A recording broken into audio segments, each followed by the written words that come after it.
I'm going to go over everything to do with the shooting, including implications, shockwaves, and the current state of anti-Semitism. Let's start with the shooting. Saturday, October 27, 2018, a gunman entered the Tree of Life synagogue in Pittsburgh. According to the former president of Tree of Life, there were 3 congregations meeting at around the same time on the Saturday morning, probably totaling around 100 people, numbering a large number of elderly. The gunman was armed with 3 pistols and a semi-automatic assault-style rifle. He opened fire, killing many. The dead include a 97-year-old woman, a husband and wife, and 2 brothers. The suspect, Robert Bowers, allegedly burst in through an open door screaming anti-Semitic slogans and shooting. He is a 46-year-old Pittsburgh resident who is also accused of wounding 6 other people, including 3 police officers shot during a firefight. The FBI has reported that Bowers was not previously known to law enforcement. He was charged with 29 counts of federal crimes of violence and firearms offenses, federal prosecutors said late Saturday. Among the charges are 11 counts of using a firearm to kill. Those charges alone carry a maximum penalty of death, although, at the time of this recording, no decision has been made about the death penalty. According to a federal criminal complaint released Sunday, Bowers told a SWAT officer after being shot and captured, "They're committing genocide to my people." He said, "I just want to kill Jews." The synagogue was holding its regular Saturday 9:45 a.m. service when Bowers allegedly entered and began shooting. The synagogue is located in the Squirrel Hill neighborhood of Pittsburgh and did not have armed security guards. Police dispatched officers 1 minute after receiving calls about an active shooter at 9:54 a.m. According to police, Bowers left the building and shot one of the responding officers before retreating back into the synagogue. According to a criminal complaint, officers pursued Bowers up to the synagogue's 3rd floor. He then allegedly opened fire, shooting 2 officers multiple times and wounding one of them critically before he himself was wounded in the gun battle and then captured. Bloody bodies lay scattered throughout the synagogue. 3 women and 8 men had been murdered, and 2 other worshippers were wounded. 4 police officers were also wounded, 3 shot, and 1 hit by shrapnel, and were reported to be in stable condition late Saturday.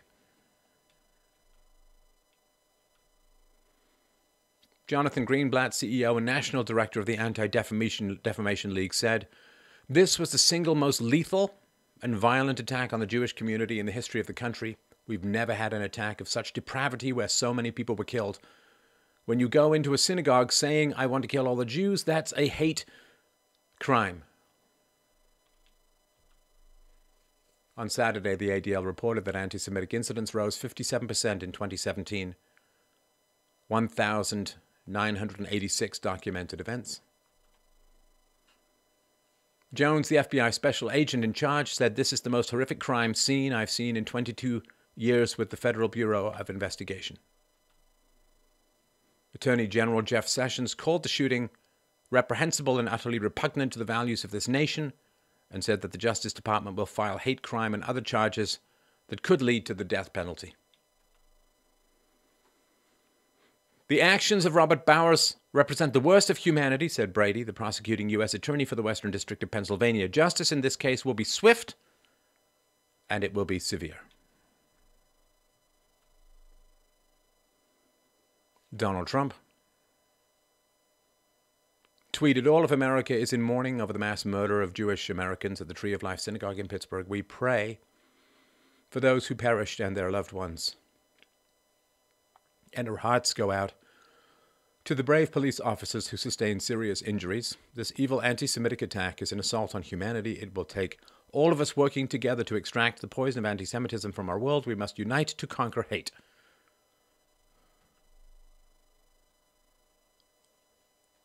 Barack Obama tweeted, "We grieve for the Americans murdered in Pittsburgh. All of us have to fight the rise of anti-Semitism and hateful rhetoric against those who look, love, or pray differently. And we have to stop making it so easy for those who want to harm the innocent to get their hands on a gun. An immediate pivot, I might add, to gun control. Never let a crisis go to waste, right, Barry? Barack Obama's complaints about the rise of anti-Semitism, a little tough to take.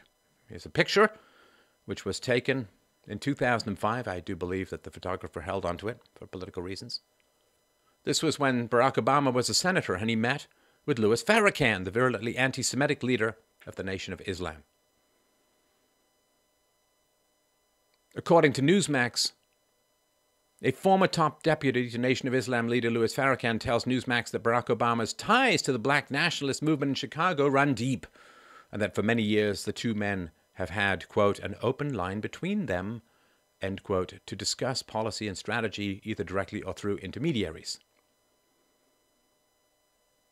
The Anti-Defamation League has denounced Farrakhan and his Nation of Islam as a hate group. Farrakhan has expressed admiration for Adolf Hitler. And you can look up everything that he's got to say of all of this. According to Newsmax as well, earlier this year, a pro-Clinton blog run by former CIA officer Larry Johnson unearthed a 2004 photograph showing Michelle Obama and Farrakhan's wife, Mother Khadija Farrakhan, at an event hosted by Jackson's Citizenship Education Foundation.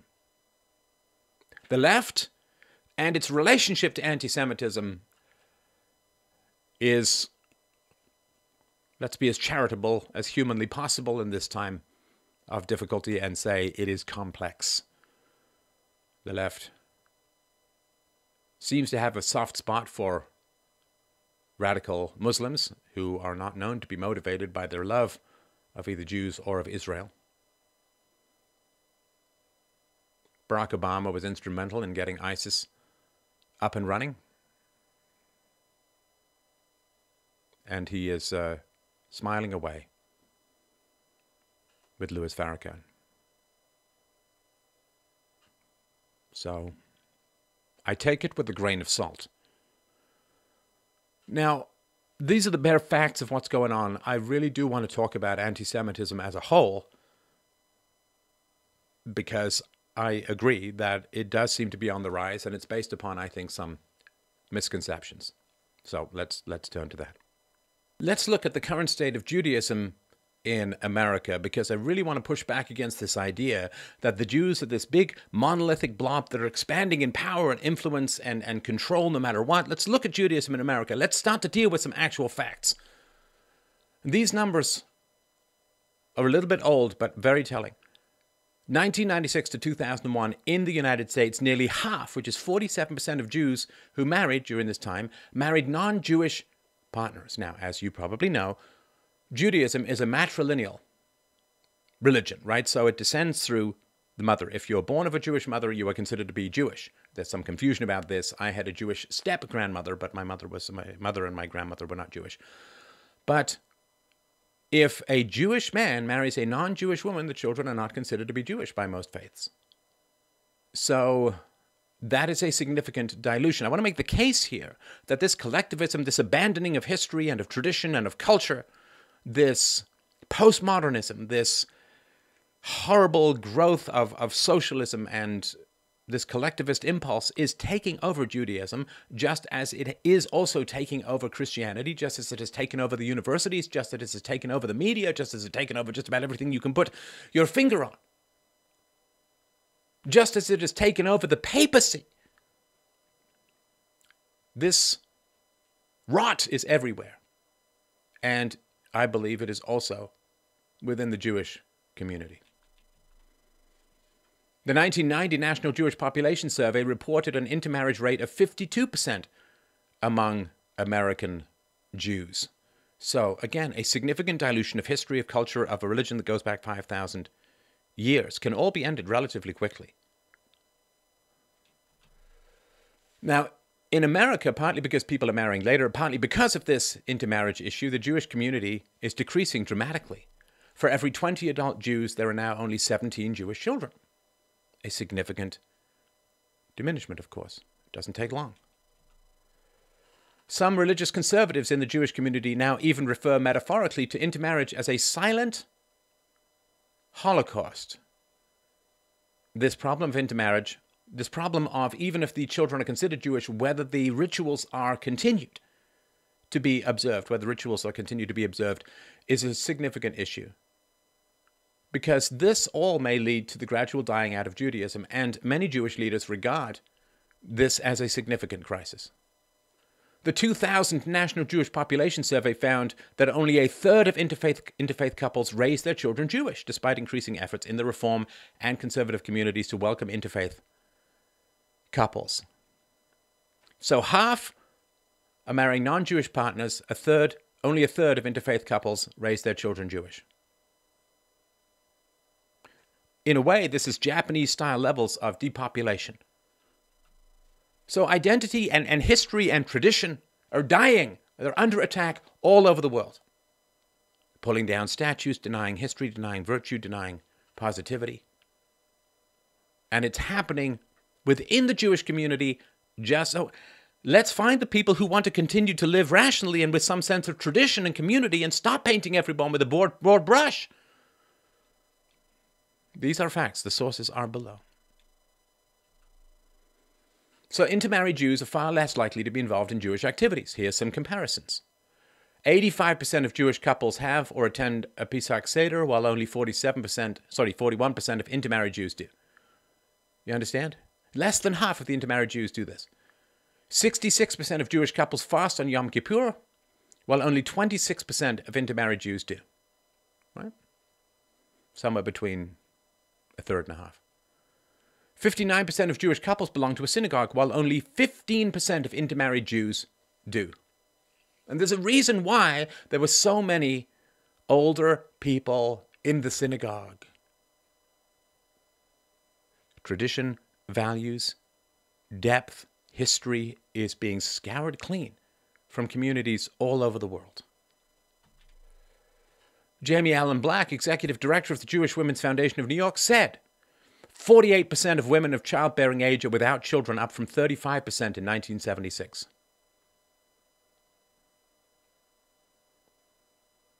So this idea that, how do you diminish a population? Well, you tell the women to go get educated, to go get careers, to go dedicate themselves to making money rather than making babies.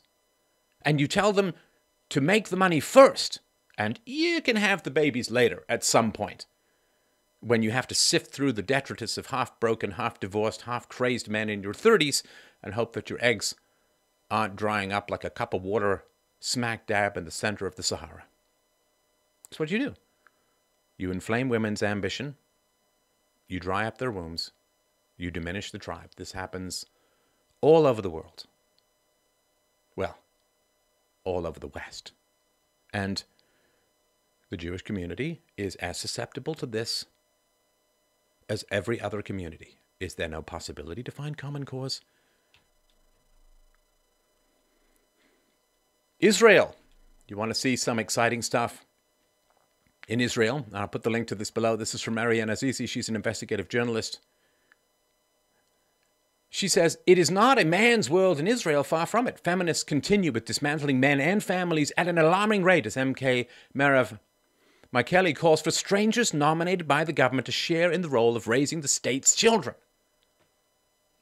Get the man out of the house, dismantle the family, have the state move in, 1984 style, Khmer Rouge, Cambodia style, to raise the children.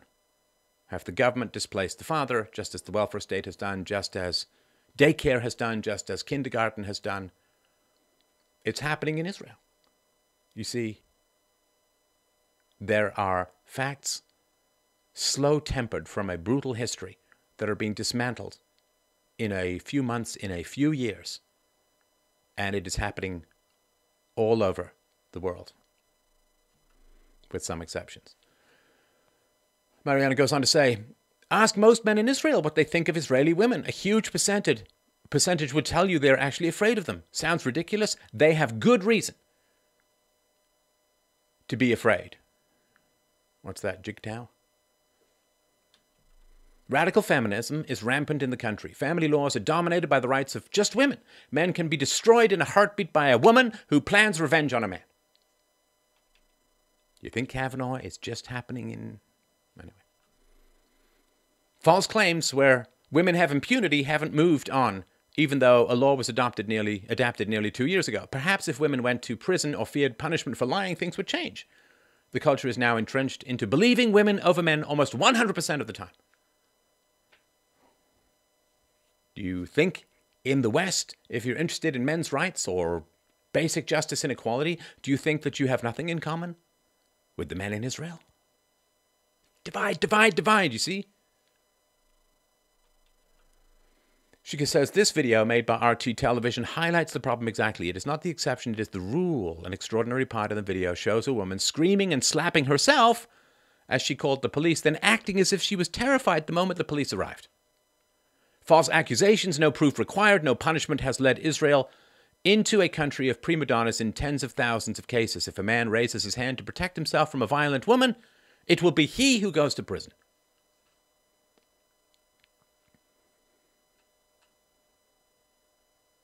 In very few places in the West, in Israel, is this not occurring. Let's talk about Mirav Makeli. She is an Israeli Knesset member and a former journalist, a TV anchor, radio broadcaster, and activist. And in a Q&A talk, I think this was in Australia, Makeli detailed the kind of society she aims for, and I quote, "This is not funny. The core family, as we know it today, unfortunately, is the least safe place for children. The custody, this total custody that we have in this structure of marriage, which still gives men complete domination over the children and too often over the women who are called wives, is the part, really, the unbelievable hurt in children." Her make-believe world, according to the article, doesn't stop here. "I believe," she says, "I believe that instead of marriage, the state should offer two kinds of default agreements. One is custody over children. A child can have more than two parents. They don't have necessarily to be his biological parents or her biological parents.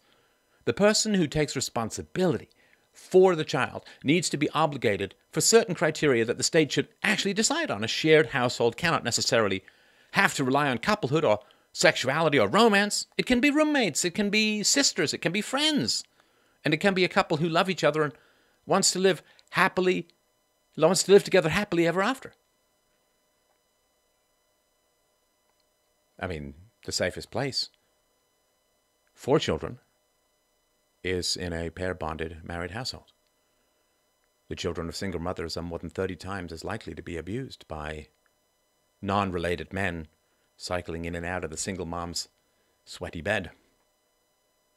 But you see, if you're a collectivist, if you're on the left, you want to provoke as much fear, anxiety, and terror in childhood as possible, because then you grow up anxious, easy to control, a snowflake, volatile, easy to lead, filled with a churning resentment and rage that sophists can channel towards people that they want you to harm. And dependent on the state. Can't depend on your community, can't depend on your parents. Dependent upon the state. Break the bond between child and parent. Replace that bond with allegiance to the state.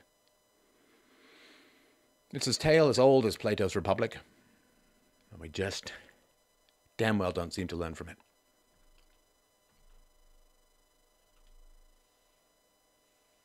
So, this is from another article.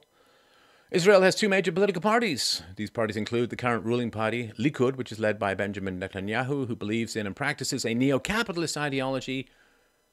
Likud have been in power frequently since the year of 1977. The other major political party is the Labour Party, that is led by Isaac Herzog. The Labour Party is based on primarily socialist values and principles. You see, it's the same span. In Canada, you have the progressive conservatives and the liberals in the NDP. In America, you have the Democrats and you have the Republicans. In England, you have the conservatives, you have the Labour. And here you have the Labour Party and Likud. Individualism, free markets, tradition versus collectivism, state redistribution, state control, socialism. Same battle is being fought in Israel as is being fought everywhere else. And people who want to put Jews into some kind of big blob, they all have the same characteristics. It's wrong. It's factually incorrect. It's not just a lack of subtlety, it's a lack of reality. Now, For more on why all of this is occurring in terms of like the conservatives, the liberals, and so on, you can watch my presentation called Gene Wars. I will link to it below. It's essential for understanding what on earth is going on in the modern world. Basically, when you create a situation of seemingly infinite abundance, you dissolve ties between human beings, which are developed for situations of scarcity and cross-reliance. You watch that presentation. It's very, very important. So now I want to just move to the topic of anti-Semitism as a whole. And listen, I want to be very clear about my own history and experiences with this, because if you don't know where I'm coming from, it's kind of tough to analyze why I'm bringing these particular facts to bear on the situation. So let's talk about that with your kind indulgence. So let's speak frankly about all of this. And let us also understand that in any large aggregation of people, there are going to be good people, there are going to be mediocre people, and there are going to be bad people. This is true in Judaism, this is true in Christianity, this is true in Islam, and there are also some absolutely terrible Buddhists out there as well. So trying to put everyone into one giant group, listen, belief systems that have survived have a great deal of complexity in them.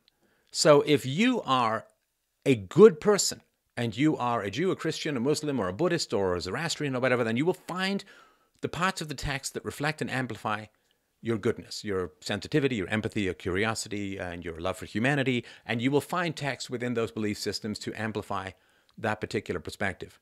If you are a bad, nasty person, you will, in those belief systems, find texts which will help justify the bad and nasty stuff that you want to do as well. The problem is not the text as a whole. The problem is the way in which human personality works, the shuffling and genetic aspects of human personality. And as a rational, empirical philosopher, I oppose theology as the basis for knowledge. Theology is not a rational and empirical way to gain knowledge, either of the universe or of morality in the long run, although I do respect the role that until atheists can provide a better system of morality than religion has provided, it's kind of tough to let go of one without having a hold of the other. Theology tends to amplify people's innate tendencies. It makes people more of what they already are, for better or for worse, or for the mediocre. They're kind of like steroids for personality traits. So yes, you can look back through the history of religions and you can find good or bad people among them. But my particular perspective, and I find this very interesting, and it's very strange for me to look at all of this anti-Semitism. So when I was raised as a Christian, when I was raised in a secular, more secular environment as a Christian,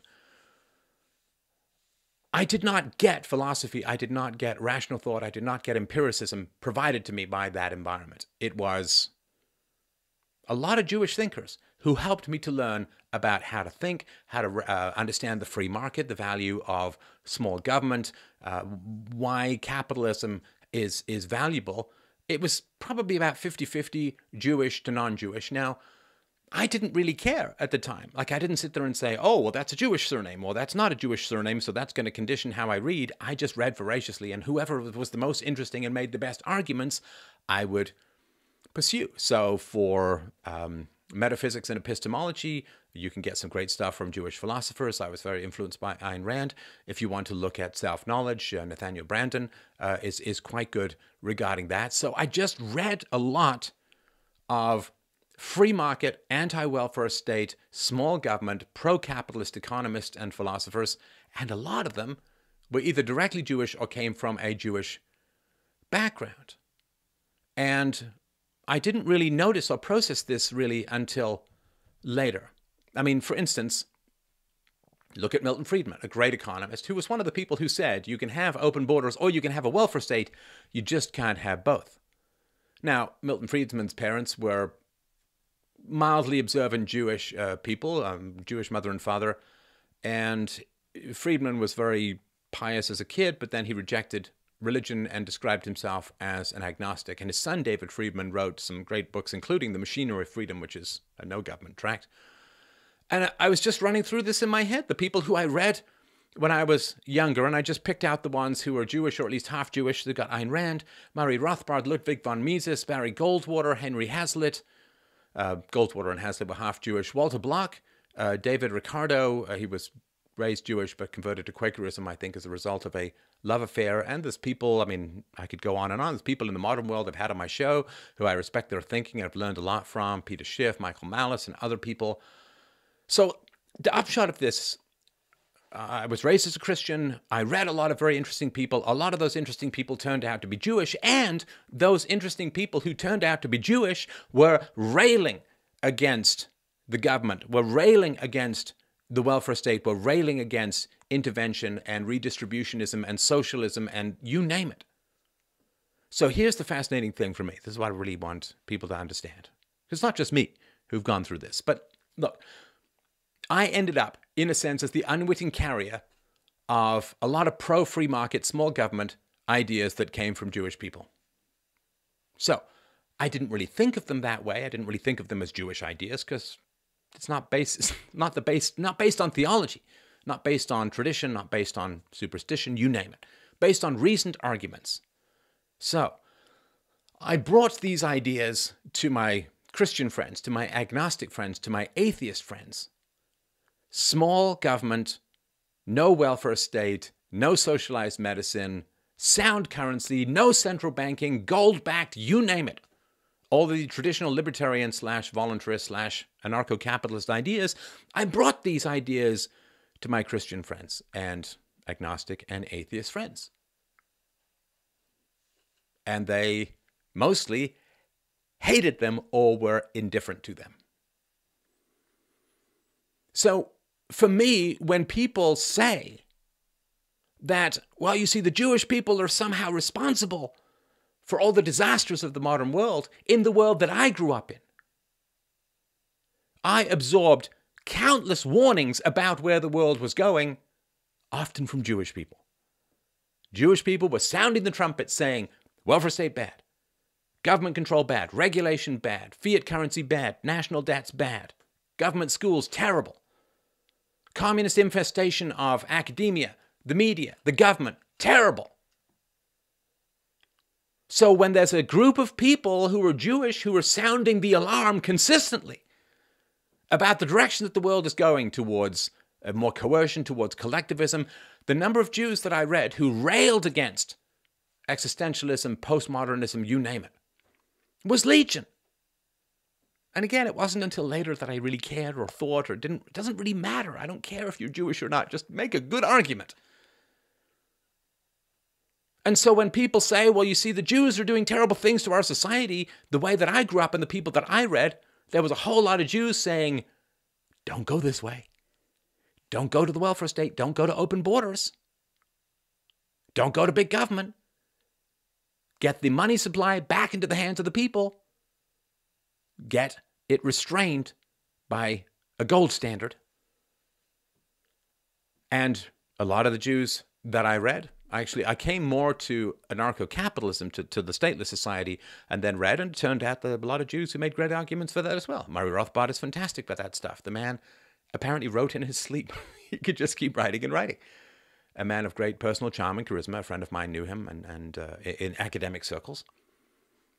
So this idea that, the Jews are undermining, doing this and doing that, it's like, not the Jews that I knew, not the Jews that I read, the Jews that I knew and read were warning specifically and loudly and vociferously against exactly where the West was heading and where the West has headed. So for me, when a whole bunch of non-Jews don't listen to Jews sounding countless warnings about the direction of society, when society goes badly, blaming Jews, I don't see it.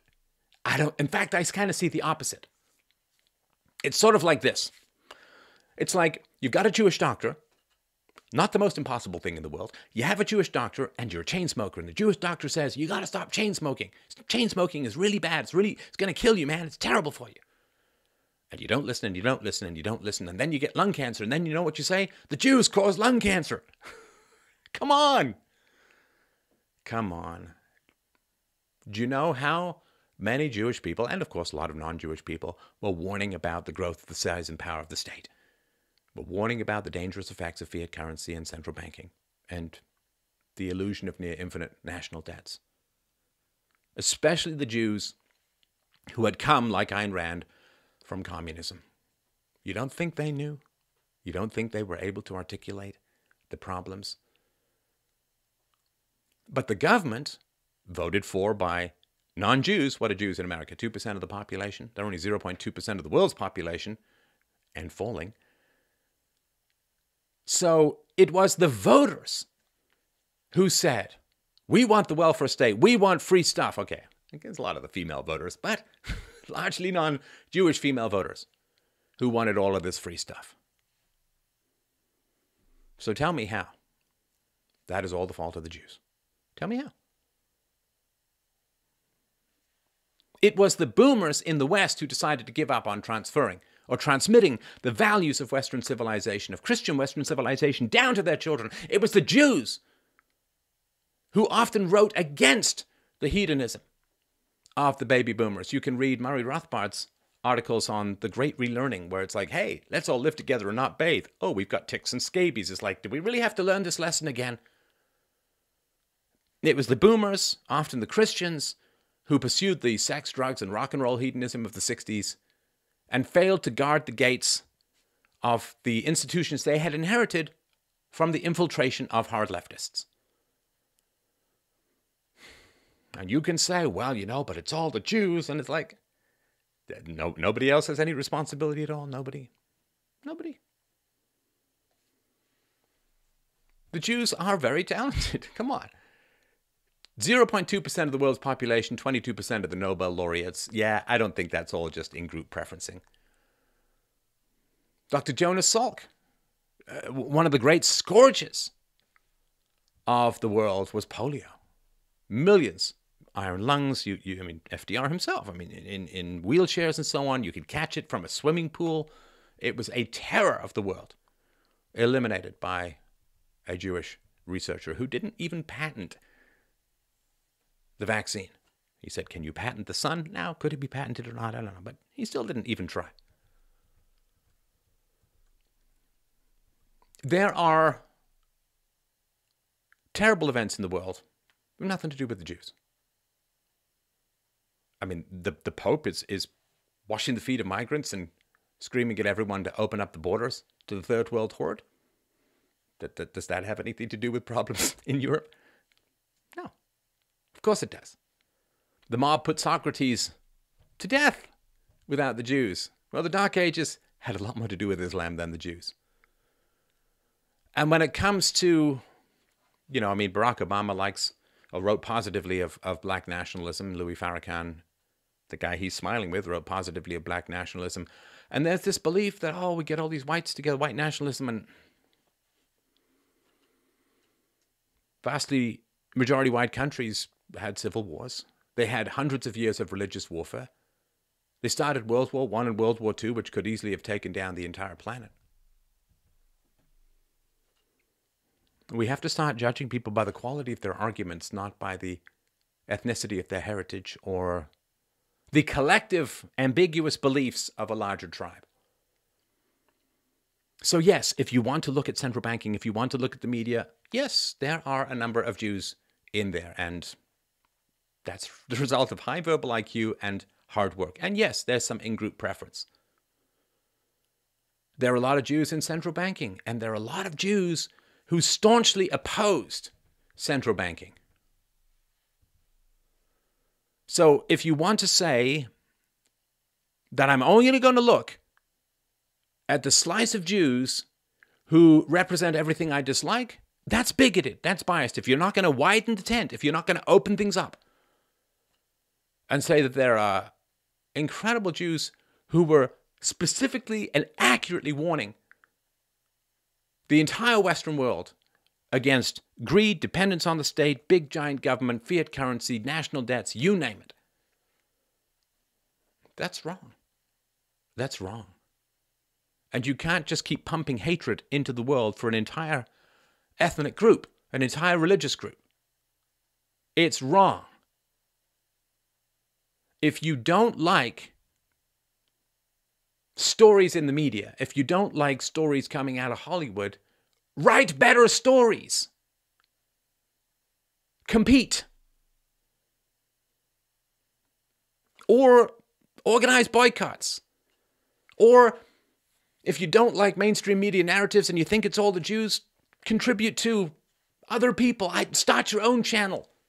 It's a marketplace of ideas. Stop being resentful and pointing fingers. Get involved and build something yourself. This complaining, this rage can lead down this horribly dark path.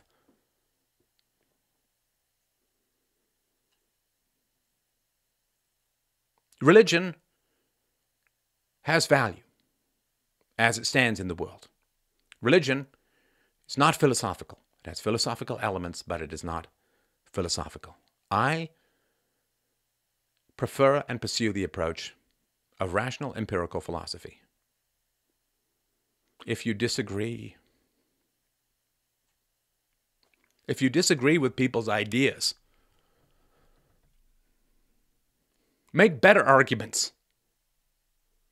Reason better. Study harder. Learn how to speak more eloquently. Compel the attention of the world with the power of your rhetoric and the force of your analysis. That's called civilization. And that's all we've got between us and the well-armed beasts we can descend to like that. You disagree with the religion?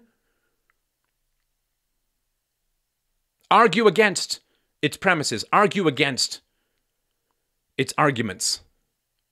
You don't go into a church, a mosque, or a synagogue and gun people down in cold blood. Arguments are the civilized handshake of mental interaction. Arguments are all we have. But the alternative to arguments is war. We all have to make decisions. We all have to get things done. You understand that the alternative to arguments is war, and war will cost us everything. We have become too well armed, too mechanized to afford war anymore. And these kinds of escalations can continue.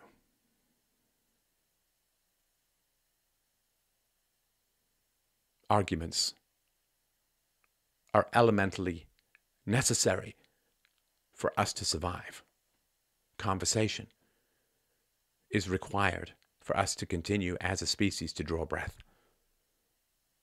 We must reason with each other, or we die in a heap. Reason, evidence, clarity, compassion. These are arguments. Lead and evil and murder are not arguments.